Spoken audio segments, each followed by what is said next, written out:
Welcome back, everyone. Today we are going to continue with our next point. We have covered introductory lecture of forms of market. Okay, chapter number 5 of your 12th economics, forms of market. In that we have seen classification of market. Okay, let me show you. All right, here it is. Classification of market that we have studied, that we have discussed. Okay, market can be classified either on the basis of place or on the basis of time or on the basis of competition. Okay, we have studied classification of market on the basis of place, that is local market, national market and international market. Local market means it is the market generally nearby your place of production. Okay, means this may include your city, your district or hardly your state, not more than that. Okay, national market means whole country, okay, or domestic market. And international market, that means number of countries. Okay, when supply is done in more than one country, that is international market. Second thing, on the basis of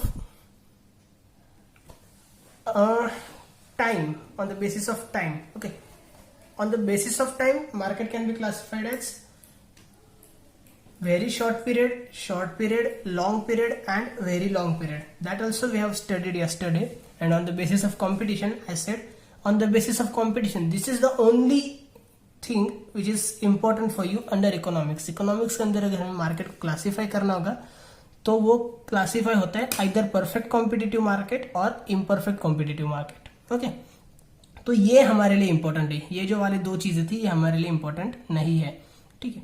so perfect competition market and imperfect competition market. In that perfect competition market today we are going to start with. Okay, so what is perfect competition market? We have studied yesterday.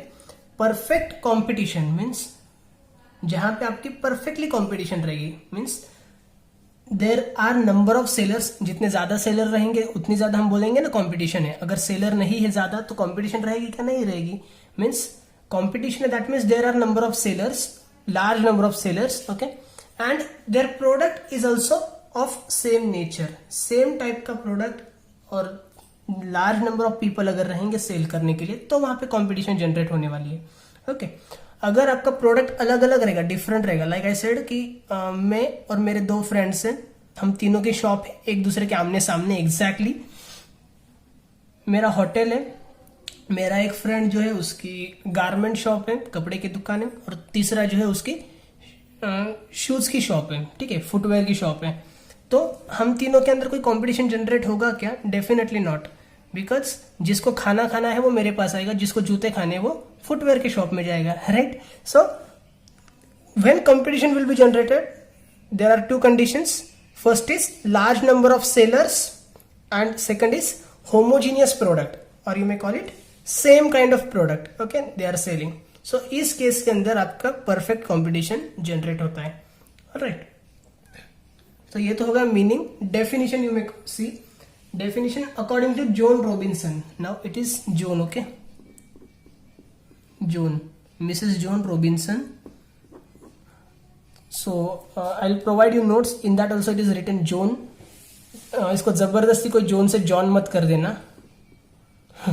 It is not John, it is Joan. Okay, ये मैंने जानबूझ के अभी किया है क्योंकि whenever you will find notes, I know कि वहां पे नंबर ऑफ स्पेलिंग मिस्टेक्स निकल सकते हैं, तो फिर आप भी जॉन से जॉन करो, ये हो सकता है, बट मत करना. It is John, not John. Okay, so according to John Robinson, perfect competition prevails when the demand for the output of each producer is perfectly elastic.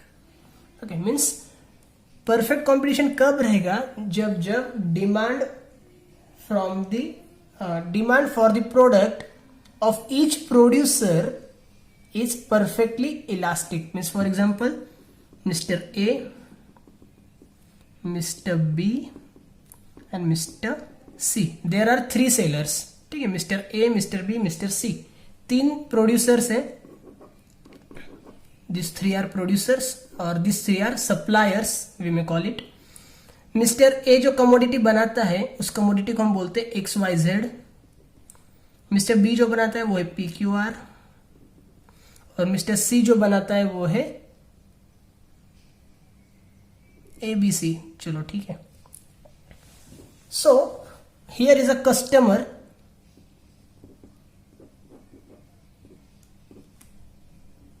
okay, he is a customer. When, according to our definition, let me read definition again. Perfect competition prevails when the demand for the output of each producer is perfectly elastic. मतलब perfect competition कब रहेगा, जब ये जो output है ना, हर एक producer का output, means mister A producers XYZ, Mr. B produces PQR, Mr. C produces ABC. So demand for XYZ, PQR and ABC, these all are perfectly elastic. Okay, means what? If customer want to purchase XYZ, he can go for that. अगर उसको XYZ बेचने वाला जो mister A है उसकी कोई एक भी चीज पसंद नहीं आती है तो इमीडिएटली यही बोलेगा कि नहीं, मुझे मिस्टर ए से कुछ नहीं लेना है, मैं जाऊंगा PQR के लिए या फिर मैं जाऊंगा एबीसी के लिए। Okay, so demand is perfectly elastic. Customer can easily move from one place to another. Okay, ये कब होगा, जब XYZ, PQR और ABC तीनों के तीनों जो प्रोडक्ट रहेंगे ना वो क्या रहेंगे, सेम रहेंगे। ओके, क्योंकि फॉर एग्जाम्पल XYZ बेच रहा है फुटवेयर, PQR का है होटल, ठीक है, तो कस्टमर जूते की जगह पे खाना खाने तो नहीं जाएगा ना, बराबर है। सो इसके लिए क्या जरूरी है कि आपका प्रोडक्ट कैसा होना चाहिए, सेम होना चाहिए। प्रोडक्ट अगर सेम रहेगा तो ही आपका सप्लाई परफेक्टली इलास्टिक रहेगा और कस्टमर अपनी मर्जी के हिसाब से किसी भी सेलर को चूज कर सकता है। Okay, that we will again study in detail when we will study in next lecture price determination. Okay, so don't get burden of that. Now meaning and definition is over. Next point that we are going to study today is features of perfect competition. Features is also known as, आपके लिए एक question और भी हो सकता है कि हमने चलो फीचर्स पढ़ा है, हमारे टेक्स्ट बुक में भी फीचर्स है, हमने नोटबुक में भी फीचर्स लिख के रखा है, बट जब हम बोर्ड एग्जाम देने जाते हैं अचानक से हमें क्वेश्चन दिख जाता है characteristics of perfect competition, then what to do. कुछ नहीं करना, features means characteristics.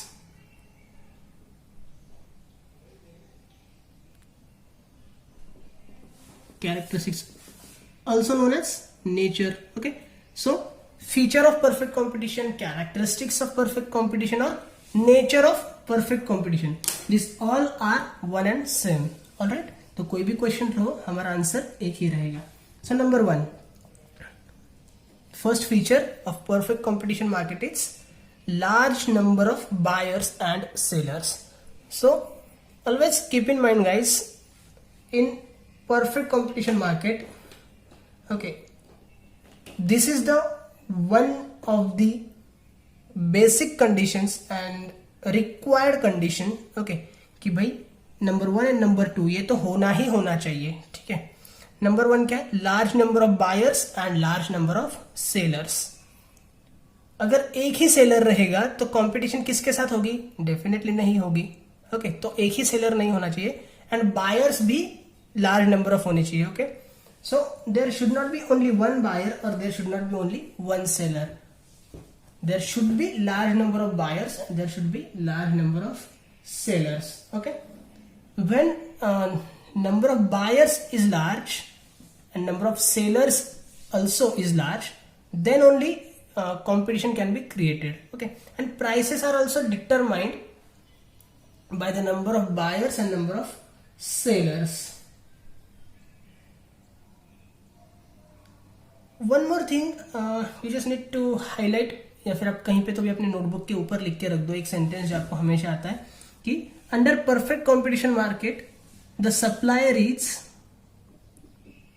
Under perfect competition market the supplier is price taker and not price maker. Okay, 100% MCQ type question इस पे बनता है, या फिर match the pair fill in the blank type question बनता है। ट्रू और फॉल्स टाइप क्वेश्चन भी बन सकता है, ट्रू और false. Okay, what is that? Price maker and price taker का क्या मतलब होता है? In the market there are large number of buyers, means what? ज्यादा बायर्स है, ठीक है. Large number of sellers are also there. So all the buyers knows the prices of commodities by prices of commodities decided by different sellers. ठीक है, like ये mister A कितने में बेचता है, मिस्टर बी कितने में बेचता है, मिस्टर सी कितने में बेचता है, ये सारे बायर्स को पता होता है क्योंकि number of sellers are more, right. So अगर ये मिस्टर ए ज्यादा महंगा बेचेगा और मिस्टर बी मिस्टर सी सस्ता में बेचेंगे तो क्या हो जाएगा? ये जो कस्टमर है ये बी और सी के पास जाएगा, ए के पास नहीं जाएगा. So supplier needs to determine his price according to other sellers. अगर ये मान लो 120 रुपए में बेच रहा है, ये 120 में बेचता है, तो ये 140 में नहीं बेच सकता है, ठीक है. इसको भी 120 में ही बेचना पड़ेगा. हो सकता है कि इसकी कॉस्ट ऑफ प्रोडक्शन जो है वो थोड़ी ज्यादा रहेगी इन दोनों के, but still he has to sell in 120 rupees only. Okay, so भले ही इसका प्रॉफिट कम हो जाए फिर भी इसको प्राइस डिसाइड करनी पड़ती है according to other sellers. That means they are known as price taker. They take the price, do not make the price. वो खुद की प्राइस नहीं बनाते हैं, वो प्राइस बस लेते हैं दूसरे से. दूसरे कितने में बेच रहे? 10 में, ठीक है मैं 10 में बेचूंगा. दूसरे कितने में बेच रहे? 120, okay 120. Okay, so that's why they are known as price taker and not a price maker. Okay, number 2, homogeneous product. The product sold by them should be uniform, should be homogeneous. Homogeneous का मतलब होता है same. Homogeneous means same. लिख के रख दो अगर कहीं पे चाहिए होगा आपको तो, मीनिंग अगर नहीं पता होगा तो. Okay, means the product they are same, they should be of same kind. means अगर ये फुटवेयर बेच रहे हैं तो ये दोनों भी फुटवेयर वाले ही चाहिए. अगर इसका होटल है तो इन दोनों का भी होटल ही चाहिए. अगर प्रोडक्ट डिफरेंट रहेगा तो फिर कोई भी कंपटीशन क्रिएट नहीं हो सकती, कोई भी कंपटीशन जनरेट नहीं हो सकती. Okay, means product should be same in size, colour, quantity, I am sorry quality, okay, shape, size, colour, quality. Okay, this all things should be same. Number 3, एक तो हो गया large number of buyers, large number of sellers. Next हो गया homogeneous product, means same type of product. Number 3, free entry and exit of firms. Now, under perfect competition market, all the firms are free to enter the market and leave the market. Okay, वो freely entry भी कर सकते हैं और exit भी कर सकते हैं मार्केट से. जब उनको लगेगा कि यार इस फुटवेयर का सपोज बिजनेस है, फुटवेयर के बिजनेस में काफी प्रॉफिट है, फिलहाल मार्केट में भी फुटवेयर का बहुत जोर चल रहा है, ऐसे वैसे फुटवेयर वाले बहुत कमा रहे हैं, ऐसा अगर उसको लगता है तो वो फुटवेयर का बिजनेस इजीली ज्वाइन कर सकते हैं. उसको किसी की परमिशन की जरूरत नहीं पड़ती है. Okay, so entry is very free and easy. In the same way exit also easy. But वो एक बार बिजनेस के अंदर आ गए और उसको लगता है कि यार 1-2 साल हो गए कंटिन्यूसली लॉस ही चल रहा है, कुछ खरा नहीं है बिजनेस का, या फिर इस बिजनेस में कोई भी फिलहाल फ्यूचर नहीं लग रहा है, so let's forget it, let's leave this, तो वो छोड़ के भी जा सकता है. Okay, now here are 2 concepts, firm and industry. Okay, firm means a business. Simple term में बोल रहा हूं मैं आपको, ठीक है. फर्म मीन्स अ बिजनेस, कोई भी एक पर्टिकुलर बिजनेस, या फिर आप इसको बोल सकते हो वन बिजनेस, जैसे आपको समझ में आए, ठीक है. अ बिजनेस या फिर one business means what? Firm. And industry means bundle of number of firms, ठीक है. मीन्स जब कोई एक बिजनेस रहेगा ना, मतलब ये मिस्टर ए क्या है? Mister A is a firm and mister A B C, ये तीनों मिला के क्या है? Industry. Okay, so any firm can easily join और लीव द इंडस्ट्री, ठीक है. मतलब मिस्टर डी अगर यहाँ पे आ गया सपोज, तो मिस्टर डी इजिली आ सकता है उसको अगर आना होगा तो, और मिस्टर बी को जाना है तो वो भी इजीली जा सकता है, ठीक है। So mister A, mister B, mister C, या फिर ये जो नया आने वाला है mister D, this all are known as firms. Okay, mister A is a firm, mister B is a firm, D is a firm, C is a firm, and A, B, C, D combinedly known as industry. Okay, so any firm can easily enter the industry or any firm can easily leave the industry when they want. तो इन दोनों के बीच में difference clear कर लो, चाहिए तो लिख के रख दो कहीं पे। Number 4, perfect knowledge of market conditions. Both buyers and sellers have perfect knowledge of market conditions under perfect competition. Perfect knowledge of market conditions means what? All buyers knows at what price that goods is being sold in the market by different sellers. All the buyers knows that. In the same way, all the sellers also knows that at which price the goods is being sold in the market by different sellers. So all the sellers needs to keep uniform price, same price, ठीक है। Like mister D ये जो है अभी अभी आया, इसको पता है ए बेच रहा है 10 रुपए में, बी बेच रहा है 10 रुपए में, सी भी बेच रहा है 10 रुपए में, तो डी को भी 10 रुपए में ही बेचना पड़ेगा। ओके, बिकॉज उसको पता है कि बाकी के सारे जो बायर्स हैं वो कितने रुपए में परचेस कर रहे हैं और बाकी के सारे जो सेलर्स हैं वो कितने रुपए में सेल कर रहे हैं। अगर वो आउट ऑफ द फ्लो जाके कोई प्राइस डिसाइड करेगा, कुछ अलग ही प्राइस डिसाइड करेगा, तो डेफिनेटली उसके पास कोई भी नहीं आने वाला है परचेस करने के लिए, ठीक है। So there is perfect knowledge of market conditions to buyer as well as to the seller. Number 5, perfect mobility. Perfect mobility means perfect mobility of factors of production. Mobility मतलब क्या? एक जगह से दूसरी जगह पे जाना, मूव होना। Okay, to move, to mobile means to move, to move from one place to another. Okay, so there is perfect mobility of factors of production under perfect competition market. Now tell me, what are the factors of production? Number 1, number 2, number 3, number 4. There are 4 factors of production, right? Number 1 is land, number 2 labor, number 3 capital, and number 4 entrepreneur. Okay, so under perfect competition market, factors of production are free to move. Okay, they can join easily any firm they want, or they can leave any firm whenever they feel uncomfortable over there. For example, labor, ठीक है, कोई एक labour है, उसको अगर लगता है कि वे यार मेरे सेठ जी मेरी पगार बढ़ाते ही नहीं है, बढ़ाते ही नहीं है, बढ़ाते ही नहीं है, अभी मैं इतने पगार में काम नहीं कर सकता भाई, बहुत हो गया, ठीक है, मैं बोल बोल के थक गया, तो वो इमीडिएटली मिस्टर ए का जॉब छोड़ देगा और मिस्टर सी के पास जाके ज्वाइन हो जाएगा। Okay, means not only labour, in case of in this case land, labour, capital and entrepreneur, they all are free to mobile. Okay, मतलब वो इजीली छोड़ के जा सकते हैं और इजीली किसी को भी ज्वाइन कर सकते हैं, because there are number of firms. तो उनका ऐसा नहीं है ना कि भाई अगर मैंने यहाँ पे जॉब छोड़ दिया तो मुझे दूसरी जगह पे जॉब नहीं मिलेगा, ऐसा तो कुछ नहीं है, right. So factors of production, all the factors of production, land, labour, capital and entrepreneur, they are free to leave any firm and free to join any firm. So there is perfect mobility of factors of production also. Okay, not any firm. Firm के लिए तो perfect mobility है ही, free entry and exit है, but free entry and exit इनके लिए भी है. Okay. Number 6, absence of transport cost. Absence मतलब एब्सेंट है, एब्सेंट है मतलब नहीं आया है, right. So there is no transport cost. Okay, there is no transport cost under perfect competition because generally transport does not takes place.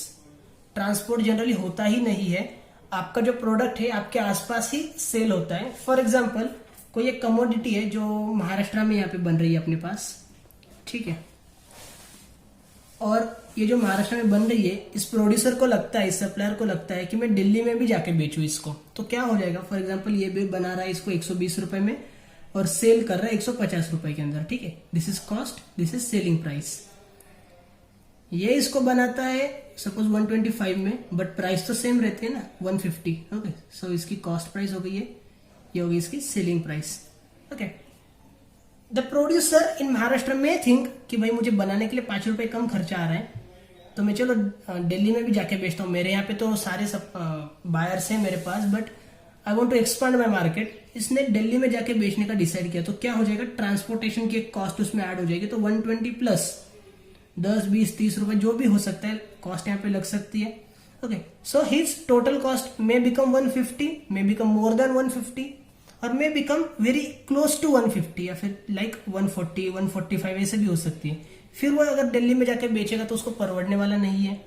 ठीक है, क्योंकि 140, 145 रुपए की चीज अगर 150 में बेचेगा तो उसको जो प्रॉफिट मार्जिन मिल रहा था यहाँ पे, जो 30 रुपए प्रॉफिट मार्जिन मिल रहा था, वो वहां पे जाके उसका प्रॉफिट मार्जिन कम हो जाएगा, क्योंकि प्राइस तो नहीं बढ़ा सकता. अगर प्राइस बढ़ा दी तो फिर यहाँ पे जो कस्टमर्स है दिल्ली वाले, वो इसी से परचेस करेंगे, वो इसी से परचेस नहीं करेंगे. Okay, so generally transport does not takes place. The supplier tries to sell his commodity nearby his market only. Okay, he do not try to go far more distance or far long for selling purpose. Okay, so there is absence of transport cost. Transport cost generally नहीं होती है, क्योंकि supplier ज्यादा दूर नहीं जाता है, क्योंकि मार्केट के अंदर क्या है, लार्ज नंबर ऑफ सेलर्स है ना. ऑलरेडी दिल्ली में भी कंपटीशन पड़ी हुई है, तो हम क्यों जाके वहां पे ये करें. ओके, जहां पे कंपटीशन होती है वहां पे नहीं जाना चाहिए. कुछ तो भी ऐसा करना चाहिए जहां पे कंपटीशन नहीं है, तो ट्रांसपोर्ट कॉस्ट भी नहीं रहती है. Number 7, no government interference. यहाँ पे एक कंसेप्ट आती है आपके लिए, हमने एकदम स्टार्टिंग में पढ़ा था, if you remember. No government interference is also known as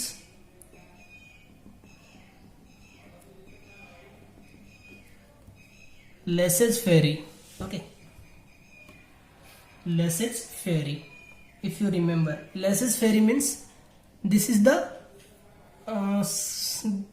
scheme, you may call it, this is the condition, you may call it, where there is no any interference of government. Okay, कि government in type के businesses के अंदर interfere नहीं करेगा. ये पहले से ही एक डिसाइड हो चुका होता है, एक एग्रीमेंट हो चुका होता है कि भाई इस टाइप के बिजनेसेस में गवर्नमेंट ने कोई इंटरफेयर नहीं करना चाहिए. क्योंकि अगर बार बार गवर्नमेंट इंटरफेयर करेगा तो क्या हो जाएगा, फ्रीली एंट्री एग्जिट वगैरह नहीं हो सकता है. फॉर एग्जाम्पल, गवर्नमेंट कब इंटरफेयर करता है, लाइक हमने देखा था, registration of partnership firm is mandatory in Maharashtra. Registration of companies is compulsory all over India. ठीक है, अगर कोई ज्वाइंट स्टॉक कंपनी तो उसको कंपल्सरीली रजिस्ट्रेशन करना पड़ता है. पार्टनरशिप फर्म है तो उसको रजिस्ट्रेशन करना पड़ता है महाराष्ट्र के अंदर कंपल्सरीली, बाहर ऐसा कुछ नहीं है. तो रजिस्ट्रेशन करना पड़ेगा. फॉर एग्जाम्पल, तो क्या हो जाएगा, this is interference of government ना. अगर रजिस्ट्रेशन की कंडीशन आ जाती है तो क्या रहेगा, एंट्री फ्री नहीं हो जाएगी. एंट्री के लिए उसको रजिस्ट्रेशन के लिए थोड़ा सा स्ट्रगल करना पड़ेगा. Okay, so there will be no free entry. तो इसकी वजह से गवर्नमेंट कोई भी इंटरफेरेंस नहीं करता, कोई रजिस्ट्रेशन नहीं, कुछ नहीं. जिसको बिजनेस करना है करो, जिसको नहीं करना है मत करो, जिसको आना है आओ, जिसको जाना है जाओ. Okay, that is what no government interference. Okay, so generally government do not interfere in case of perfect competition market. And last, number 8 is single price. Single price means uniform price. We have discussed just few minutes back that there is perfect knowledge of market conditions to the buyers and to the sellers. That's why any supplier, any seller cannot sell at a large prices, because what will happen, अगर 3 जन 5-5 रुपए में बेच रहे हैं और चौथा आके 10 रुपए में बेचता है, तो ये जो कस्टमर्स है इन तीनों के पास ही जाएंगे, इसके पास कोई भी नहीं जाएगा. ठीक है, सारे के सारे यहाँ पे जाएंगे, यहाँ पे कोई भी नहीं जाएगा. That's why that fourth person he also needs to sell at ₹5. ठीक है, तो क्या होता है, यहाँ पे सारे के सारे कौन होते हैं, प्राइस टेकर होते हैं, nobody is price maker. Okay, तो अगर ये तीनों 5-5 रुपए में बेच रहे हैं तो इसको भी प्राइस टेक करनी पड़ेगी, प्राइस लेनी पड़ेगी 5 रुपए. वो खुद की 10 रुपए प्राइस नहीं बना सकता है. Alright, so there is a single price. Okay, that's all about perfect competition. Very easy this is. And if you have any queries, doubts, difficulties, definitely you may contact me. I'll try to sort it out. In next lecture we will see price determination under perfect competition market. कि perfect competition market के अंदर ये price कैसे decide होती है कि भाई ये 5 रुपए प्राइस है, तो ये 5 रुपए कैसे डिसाइड करने हैं हमें, ठीक है। ये 6 क्यों नहीं है, ये 4 क्यों नहीं है, 10 क्यों नहीं है, ये हम पढ़ेंगे अगले हमारे लेक्चर के अंदर। Alright, thank you so much.